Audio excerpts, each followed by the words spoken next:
चलिए आलेख पद्धति स्टार्ट किया था हमने और उसमें प्रश्न संग्रह 1.2 भी स्टार्ट कर दिया था। 1.2 का पहला क्वेश्चन किया था।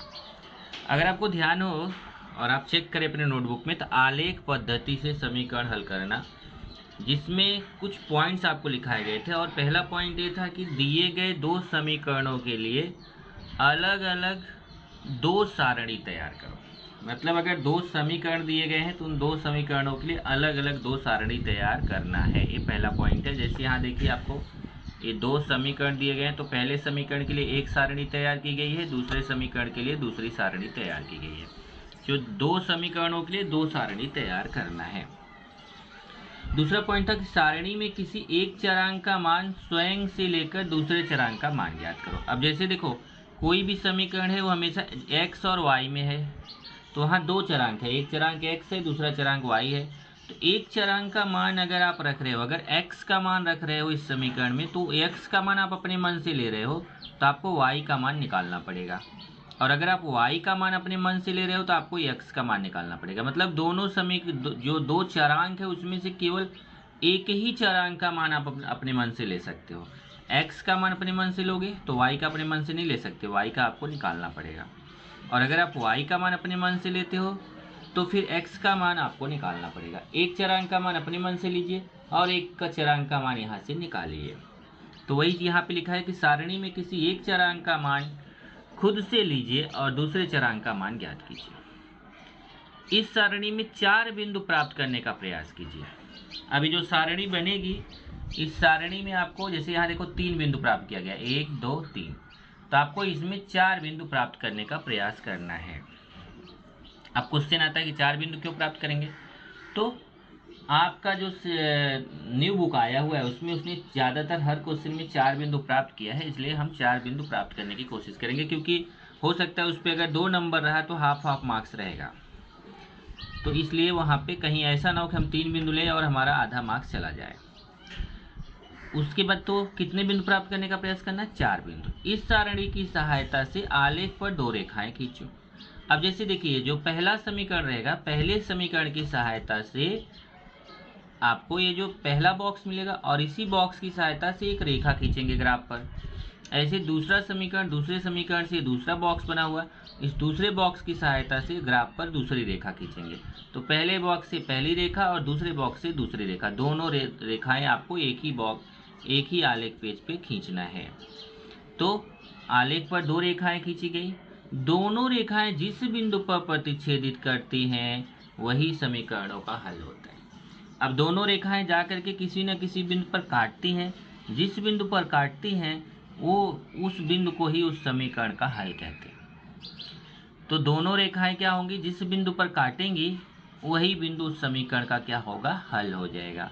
अब उसमें जैसे एक बोला था कि x का मान लेते समय ध्यान रखना है कि वो -8 से लेके 8 तक की कोई संख्या अगर ले तो वो बेहतर है, वो बेटर होगा। बाकी आप 8 से बड़ी संख्या भी ले सकते हैं, नो प्रॉब्लम, पर बेटर है कि आप -8 और 8 के बीच की ही कोई संख्या लें। इधर -8 के आगे ना जाए, इधर 8 के आगे ना जाए। ये चीज़ आपको पिछले वाले लेक्चर में ही आपको लिखाया गया था। अभी हम आगे आते हैं और यहाँ पर देखते हैं कि आलेख विधि से युगपत समीकरण के हल का प्रकार। अगर आलेख विधि है तो उससे युगपत समीकरण को कैसे हल करेंगे। तो इसमें हल करते समय उसमें कितने टाइप का आंसर मिल सकता है। हल का प्रकार मतलब जब हम हल करने जाएंगे तो उसमें कितने टाइप का आंसर मिल सकता है, कितने टाइप के उत्तर मिल सकते हैं। तो जैसे यहाँ पे दिया है, देखिए आलेख विधि से युगपत समीकरण के हल का प्रकार। यदि युगपत समीकरण है, एक समीकरण है a1x plus b1y equal to c1, दूसरा समीकरण a2x plus b2y equal to c2, ऐसा 2 समीकरण है। और इन 2 समीकरणों से हमें पता करना है कि उस समीकरण का हल कैसा मिलेगा। तो यहाँ पे 3 टाइप का हल हमें मिलता है, 1 2 3। पहला टाइप क्या है कि अगर ये a1/a2 का मान, आप क्या करना है, देखो यहाँ पे आपको a1/a2 का मान निकालना है, b1/b2 का मान निकालना है, c1/c2 का मान निकालना है। क्या क्या करना है, एक बार a1/a2 का मान निकालिए, फिर b1/b2 का मान निकालिए, फिर c1/c2 का मान निकालिए। ये तीनों मान आपको निकालने हैं। अगर ये तीनों मान निकालने के बाद वो जो समीकरण है उस समीकरण में जो a1/a2 का मान है वो b1/b2 के मान के बराबर नहीं आता है। ये देखिए बराबर को काटा गया, मतलब a1/a2 का मान b1/b2 के मान के बराबर नहीं है। तब आपको c1/c2 चेक करने की जरूरत नहीं है, केवल a1/a2 का मान निकालना, b1/b2 दोनों बराबर नहीं है। तो इसका मतलब दिए गए समीकरणों द्वारा प्राप्त रेखाएं जो होंगी वो एक दूसरे को प्रतिच्छेदित करती हैं, मतलब एक दूसरे को काटेंगी, और जब काटेंगी तो समीकरणों का केवल एक हल होगा। तो क्या मैं समझाया अभी आपको कि अगर आपके वहाँ पर दो आप आलेख खींच रहे हो, दोनों बॉक्स दो रेखाएं खींच रहे हो, तो अगर वहाँ पे a1/a2 का मान b1/b2 के मान के आप चेक भी कर सकते हो। अगर a1/a2 का मान b1/b2 के मान के बराबर नहीं है, अगर इस स्थिति में है, तो वहाँ पे आपको ऐसी दो रेखाएं मिलेगी। देखिए ऐसे दो रेखा आपको मिलेगी, दोनों रेखाएं एक दूसरे को काटेंगी और जिस बिंदु पे काटेंगी वही बिंदु उस समीकरण का हल हो जाएगा।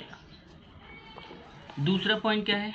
दूसरा है अगर a1/a2 का मान आपने निकाला और b1/b2 का मान निकाला, ये दोनों मान तो आपस में बराबर आ गए, परंतु c1/c2 का मान इनके बराबर नहीं है। मतलब a1/a2 और b1/b2 का मान बराबर है, लेकिन c1/c2 का मान इनके बराबर नहीं है। तो दिए गए समीकरणों द्वारा प्राप्त रेखाएं परस्पर समांतर होती हैं और समीकरणों का कोई हल नहीं होता है। मतलब तब आपको रेखा कैसी मिलेगी?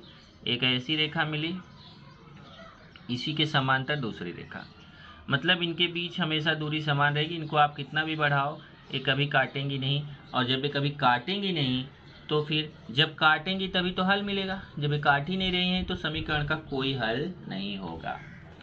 उसके बाद तीसरा टाइप है, अगर आपने a1/a2 का मान निकाला, b1/b2 का मान निकाला, c1/c2 का मान निकाला, तीनों मान आपस में अगर समान आ गए, अगर तीनों मान आपस में बराबर आ गए, तो दिए गए समीकरणों द्वारा प्राप्त रेखाएं एक ही रेखा को प्रदर्शित करती हैं और समीकरणों के असंख्य हल होते हैं। अब ये तीसरा टाइप क्या हो गया?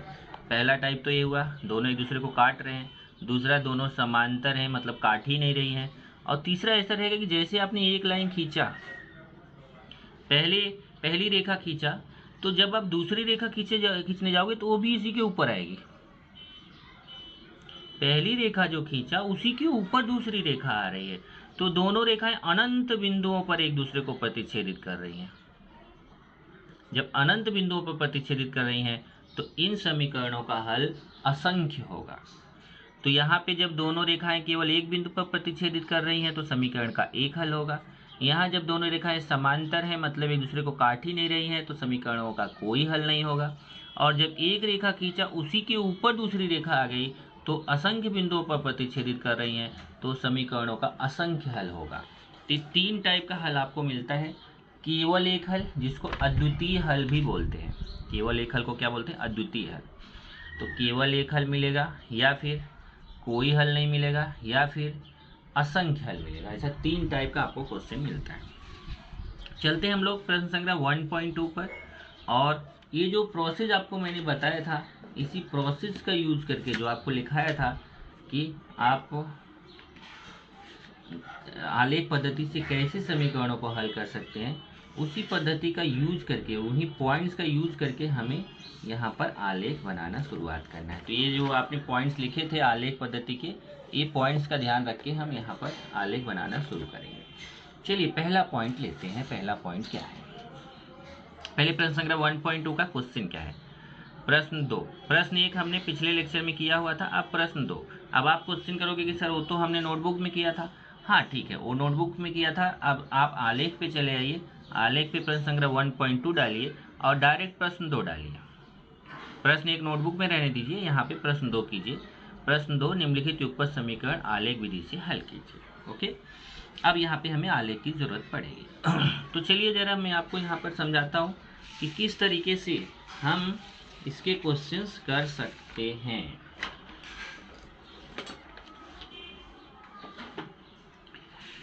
चलिए यहाँ पे देखिए दो समीकरण है। एक समीकरण है x + y = 6, दूसरा x - y = 4। ऐसा दो समीकरण है। इन दोनों समीकरणों की सहायता से हमें ऐसा दो बॉक्स बनाना है। तो ध्यान से समझो जरा, क्योंकि एक क्वेश्चन समझ गया तो इसके सारे क्वेश्चन वैसे ही हैं, केवल कैलकुलेशन आपको ध्यान देना है। जैसे आपका देखिए पहला समीकरण मैं यहाँ पे ले लिया x plus y equal to 6, ये पहला समीकरण है, और फिर x minus y equal to 4 ये दूसरा समीकरण है। पहले समीकरण की सहायता से ये पहला बॉक्स बनाएंगे और दूसरे समीकरण की सहायता से ये दूसरा बॉक्स बनाएंगे। तो इसमें क्या लिखना है, ऐसा 3 लाइन देखो मैंने खींचा हुआ है, एक में x y एक्स वाई, पहले में x लिखना है, दूसरे में y लिखना है, तीसरे में एक्स वाई लिखना है, बराबर। इसमें भी वही है, पहले में x आएगा, दूसरे में y आएगा, तीसरे में एक्स वाई आएगा। अब हमें क्या करना है कि हम इस समीकरण में x का मान अगर अपने मन से लेंगे तो y का निकालेंगे, और अगर y का मान अपने मन से लेंगे तो x का निकालेंगे। जैसे अभी मान लो मैं कि x का मान मैं अपने मन से ले लेता हूँ, चलिए मैं यहाँ पे x का मान अपने मन से लेता हूँ। मान लीजिए कि मैंने x का मान 0 ले लिया, तो अब मैं क्या करूँगा, ये जो समीकरण है ना x plus y equal to 6, इसको यहाँ पे लिखूँगा x plus y equal to 6, और यहाँ पे मैंने देखो x का मान कितना लिया हुआ है, x का मान हमने 0 लिया हुआ है, देखिए अपने मन से। अब आप बोलो 0 ही क्यों लिया, मैं बोल रहा हूँ ना, आप -8 से लेकर 8 के बीच का कोई भी संख्या ले लो। तो जैसे हमने यहाँ पे 0 ले लिया, अब मैं क्या करूँगा, x का मान मैंने अपने मन से लिया, तो मैं y का मान अपने मन से नहीं ले सकता हूँ, मुझे यहाँ y का मान निकालना पड़ेगा।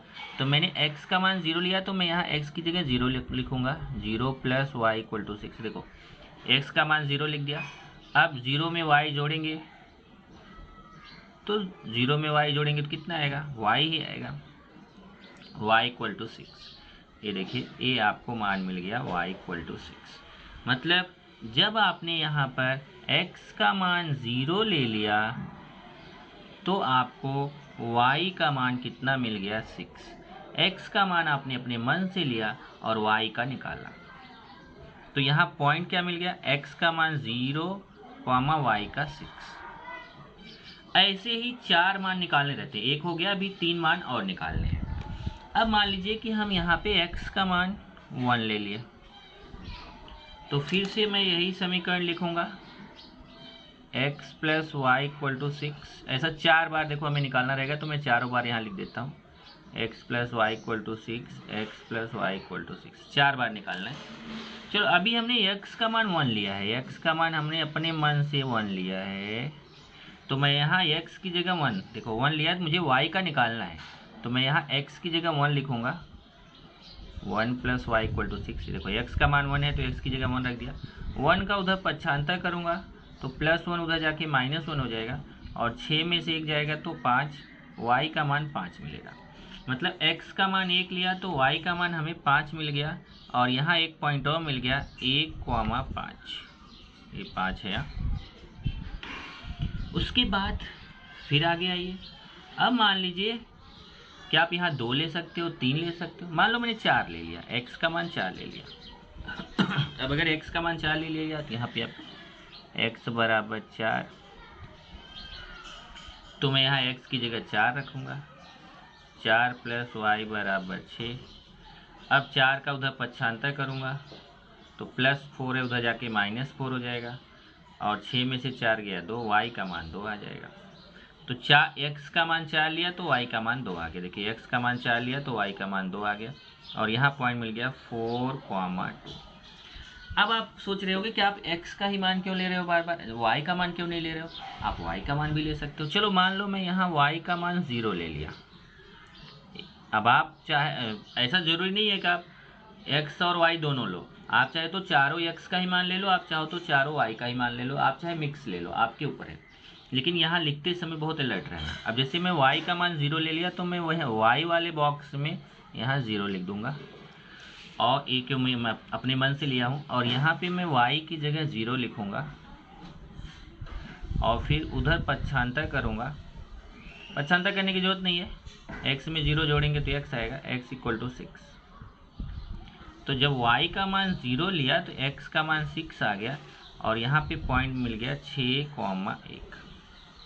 इस तरीके से हमें 1, 2, 3, 4 पॉइंट मिल गए, ये समीकरण 1 से। इसी तरीके से समीकरण 2 से भी हम ऐसा 4 पॉइंट प्राप्त करेंगे। ओके, चलो फिर से प्राप्त करते हैं। अब समीकरण 2 है x minus y equal to 4, इसको मैं यहाँ लिख देता हूँ x minus y equal to 4, 4 बार लिख देता हूँ x minus y equal to 4, x minus y equal to 4, x minus y equal to 4, ऐसा लिख दिया 4 बार। अब चलो x का मान लो मैं यहाँ पर 0 ले लिया। अब अगर मैं यहाँ x का मान 0 लूँगा तो यहाँ x की जगह 0 रखूँगा और यह आएगा 0 माइनस वाई आएगा, माइनस वाई इक्वल टू 4, और माइनस उधर चला जाएगा तो y इक्वल टू माइनस उधर जाएगा तो ये +4 है, वो -4 हो जाएगा। ये देखो, तो हमने x का मान 0 लिया तो y का मान हमने निकाला कितना, -4, और हमें बिंदु प्राप्त हो गया 0, -4। अब आप कुछ भी अपने मन से कुछ भी संख्या ले सकते हो। मान लो हमने यहाँ पे 2 ले लिया। अब x का मान हम कितना ले लिए, 2। आप फ्री हो, आप कोई भी संख्या लो। अब यहाँ पे मैं 2 लिख के कैलकुलेशन करूँगा। x की जगह 2 रखूँगा, 2 माइनस वाई इक्वल टू 4। अब 2 को मैं उधर ले जाऊँगा तो यहाँ बचेगा -y।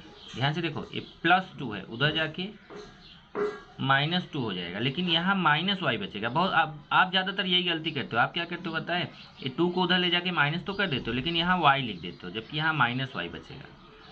अब -y इक्वल टू 4 में से 2 गया 2, अब 4 में से 2 गया 2, अब ये माइनस चिन्ह उधर चला जाएगा तो y इक्वल टू, ये +2 है तो ये -2 हो जाएगा। तो इस तरीके से x का मान जब 2 लिया तो y का मान -2 प्राप्त हो गया, और यहाँ बिंदु हो गया 2 -2। उसके बाद फिर आते हैं अगले पे, x minus y equal to 4। x minus y equal to 4 पे आएंगे तो यहाँ पर फिर से x का मान अपने मन से लेते हैं। मान लो हमने x का मान 4 ले लिया। अब x का मान 4 लेंगे तो यहाँ पे मैं x की जगह 4 ले लिया और x की जगह 4 रखूँगा। 4 माइनस वाई इक्वल टू 4 का उधर पक्षांतर करूँगा तो +4 है, उधर जाके -4 हो जाएगा, यहाँ -y बचेगा। 4 में से 4 गया 0 आ गया, और फिर ये माइनस उधर जाएगा। अब एक यहाँ बहुत अच्छा चीज़ आपको पता चलेगा क्या। अब आप यहाँ क्या कर रहे थे, देखो ये माइनस दे रहा कि +4 था तो -4 बना रहा था, ये +2 था तो माइनस दे रहा कि इसको -2 बनाया, लेकिन -y का ये माइनस इधर आएगा तो इसको -0 नहीं बनाएगा, क्योंकि 0 के सामने कभी माइनस नहीं लिखा जाता है। 0 न तो धनात्मक होता है ना ऋणात्मक, तो y के सामने हमेशा ऐसा ही लिखना है 0। ये -y इक्वल टू 0 तो माइनस इधर आएगा तो भी ये -0 नहीं होगा, केवल 0 होगा, क्योंकि 0 न तो धनात्मक होता है ना ऋणात्मक। चलिए, तो हमें x का मान 4 लिया तो y का 0 मिल गया, यहाँ मिल गया 4,0। फिर हम x का मान यहाँ से कुछ और ले लेते हैं। मान लो हम x का मान, अभी आप सोच रहे हो कि सब आप प्लस में ही ले रहे हो, तो चलो एक मैं माइनस में ले लेता हूँ। मान लो कि हमने x का मान -2 ले लिया, तो यहाँ पे देखो x का मान -2 ले लिया, x बराबर -2। एक मिनट, हाँ,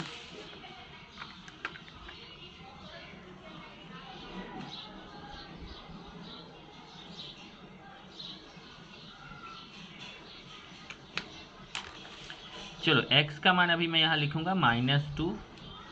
तो अगर मैं यहाँ पे x का मान -2 ले लिया तो यहाँ पे मैं x की जगह -2 रखूँगा। अब -2 उधर जाएगा तो क्या हो जाएगा, -2 उधर जाके +2 हो जाएगा। ध्यान देना, यहाँ -y बचेगा, -2 उधर जाके +2 होगा, और ये 4 2 6 होगा, और फिर माइनस उधर जाएगा तो +6 है, उसको -6 बना देगा। तो x का मान हमने कितना लिया, -2 लिया, तो हमें y का मान -6 मिल गया। तो यहाँ पे x का मान -2 लिया तो y का मान -6 मिल गया, और ये बिंदु हो गया -2, -6। इस तरीके से ये देखो, सबसे इम्पॉर्टेंट ये बॉक्स होता है। अगर आपने ये बॉक्स जो है सही बनाया हुआ है तो आपका आगे आलेख भी गलत नहीं होगा, और अगर आपने बॉक्स में एक भी मिस्टेक किया तो आपका ग्राफ में भी मिस्टेक आएगा। तो जैसे देखिए, हमने पहले समीकरण से पहला बॉक्स बना लिया जिसमें 1 2 3 4 बिंदु प्राप्त कर लिए। दूसरे समीकरण से दूसरा बॉक्स बना लिया, उसमें 1 2 3 4 बिंदु प्राप्त किए। अब हम आलेख खींचना शुरू करेंगे। आलेख पे क्या करना है उसको ध्यान से देखिए।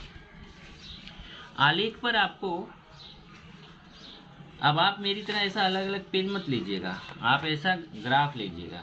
देखिए ग्राफ मैंने लिया हुआ, ग्राफ नोटबुक, ग्राफ नोटबुक में बनाइएगा, और ग्राफ नोटबुक में हमेशा ध्यान रखिए राइट साइड जो रहेगा जिधर लिखने वाला रहेगा ऐसा लिखने का काम करिए, और लेफ्ट साइड जिधर बनाना है उधर बनाने का काम कीजिए। यहाँ मैंने लिख दिया है कि प्रश्न 1 का आलेख।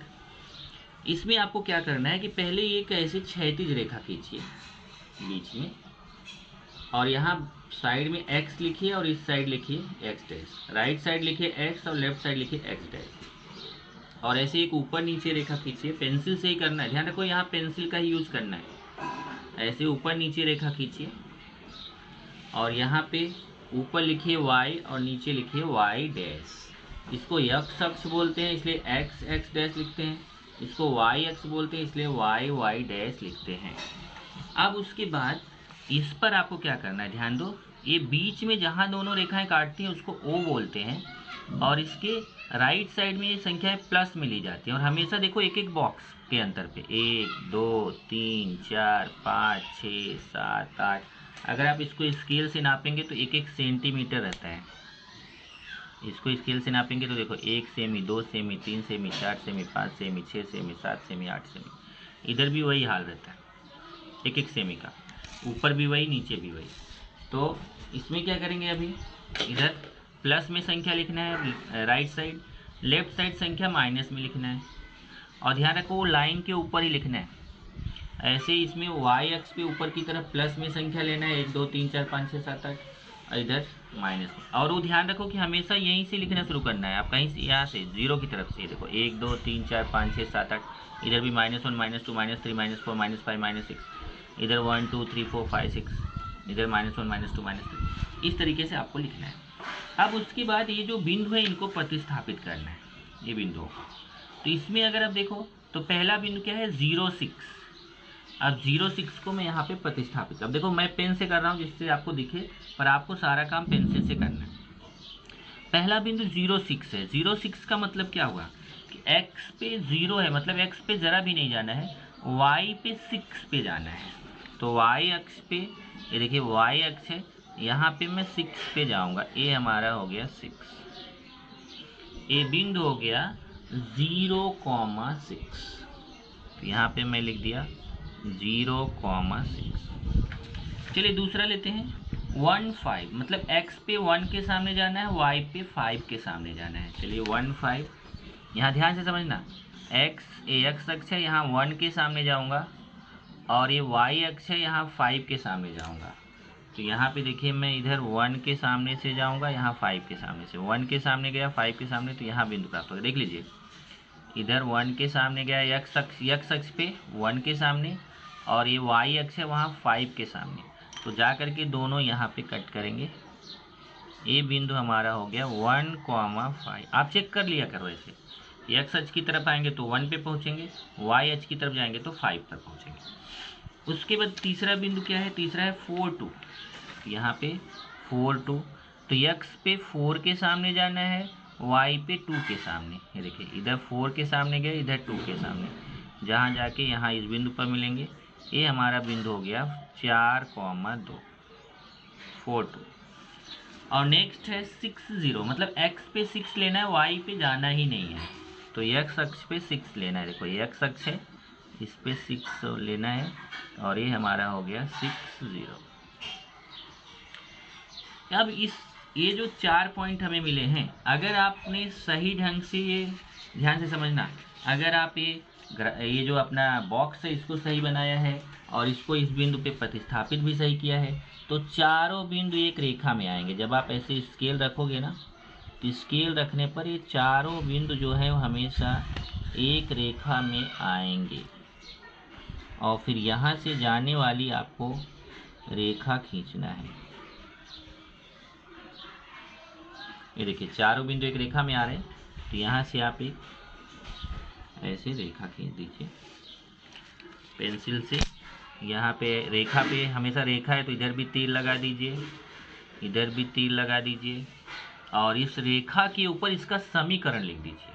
ध्यान रखिए इस रेखा के ऊपर इसका समीकरण, इस रेखा का समीकरण क्या है देख लीजिए। पहली रेखा का समीकरण x + y = 6। जब आप समीकरण लिख दोगे तो आपको पहचान रहेगा x + y = 6। आप चाहे यहाँ लिख दो, चाहे इधर, दोनों, चाहे इस तरफ लिख दो, चाहे इस तरफ, जहाँ जगह हो आप लिख दो। x + y = 6 ये पहला समीकरण हो गया, पहली रेखा हो गई। देखो तो पहले बॉक्स से आपने एक रेखा यहाँ पर बना दिया। अब दूसरा बॉक्स लेते हैं, इसी तरीके से दूसरे बॉक्स से दूसरी रेखा बनाएंगे। दूसरा बॉक्स से देखो 0 - 4 मतलब x पे जरा भी नहीं जाना है, y पे -4, तो y अक्ष पे -4, ये हमारा हो गया 0, -4। दूसरा है 2 - 2 मतलब x पे 2 लेना है, y पे -2 लेना है। तो देखो x अक्ष पे 2, y अक्ष पे -2, इधर 2 के सामने जाएंगे, इधर -2 के सामने जाएंगे। देख लीजिए x अक्ष पे 2 के सामने आएंगे, y अक्ष पे -2, ये हो गया 2 - 2। चेक जरूर कर लेना, यहाँ से x अक्ष की तरफ 2, y अक्ष की तरफ -2, ये बिंदु हमारा हो गया। फिर अगला है 4 0, 4 0 मतलब x पे 4 लेना है, y पे ज़रा भी नहीं जाना है, x अक्ष पे 4 लेना है। ये देखिए ये हमारा हो गया 4, 0।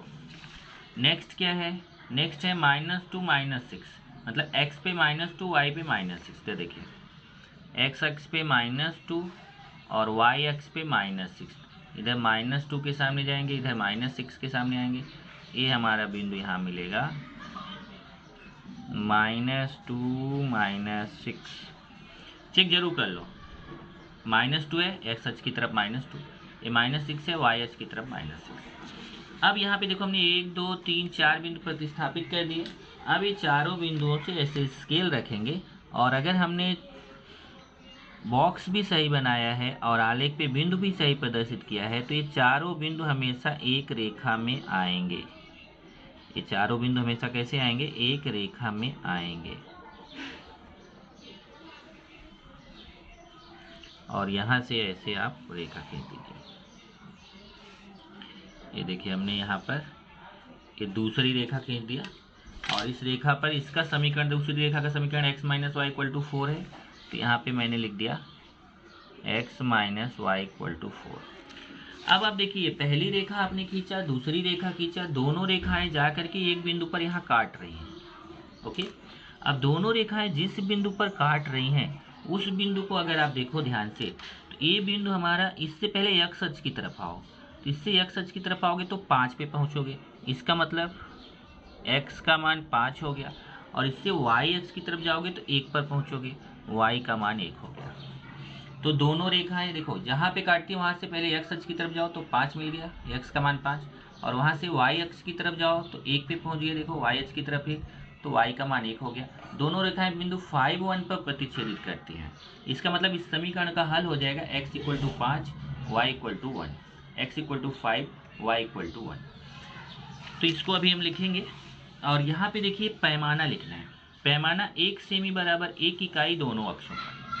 ये पैमाना आपका रटा रटाया रहेगा, कब, हर क्वेश्चन में यही पैमाना लिखना है, 1 सेमी बराबर 1 इकाई दोनों अक्षों पे, क्योंकि आपने यहाँ पे एक एक का ही अंतर लिया है। x अक्ष पे भी एक एक का अंतर लिया है, y अक्ष पर भी एक एक का अंतर लिया है, इसलिए दोनों अक्षों पर 1 सेमी बराबर 1 इकाई। अगर आप 8 से बड़ी संख्या लोगे तब आपको यहाँ पैमाना बदलना पड़ेगा। ओके, इसीलिए आप हमेशा 8 से छोटी संख्या लेंगे तो आपको पैमाना बदलने की जरूरत नहीं है। तो दोनों रेखाएं जहाँ जाके कट कर दी वो आपका हो गया समीकरण का हल। तो यहाँ पे मैं लिख रहा हूँ अभी, आलेख पर दोनों रेखाएं बिंदु,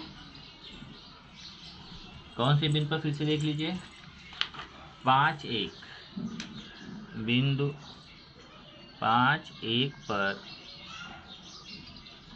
प्रतिच्छेदित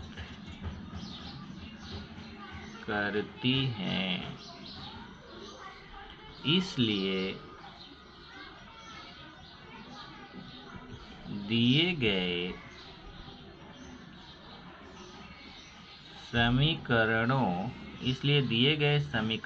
का हल, दिए गए समीकरणों का हल क्या हो गया, x = 5 तथा y = 1। इस तरीके से आपने इसको आलेख पद्धति से समीकरणों को हल कर। अब इन समीकरणों का अगर आप गुणांक समान करने की पद्धति से करेंगे तो भी यही उत्तर आएगा, मान रखने की पद्धति से करेंगे तो भी यही उत्तर आएगा। इसको हमने आलेख पद्धति से हल किया तो हमें x का मान 5 आ गया, y का मान 1, क्योंकि दोनों जाकर के देखो 5 1 पर प्रतिच्छेदित करती है। अगर यहाँ आलेख आपने खींचा होता, एक रेखा ऐसी आई और दूसरी इसके समांतर आ जाती, तब आप लिखते दोनों समीकरणों का कोई हल नहीं है। और अगर आपने एक रेखा खींचा, उसी के ऊपर दूसरी रेखा आ जाती, तब आप लिखते दोनों समीकरणों के असंख्य हल हैं।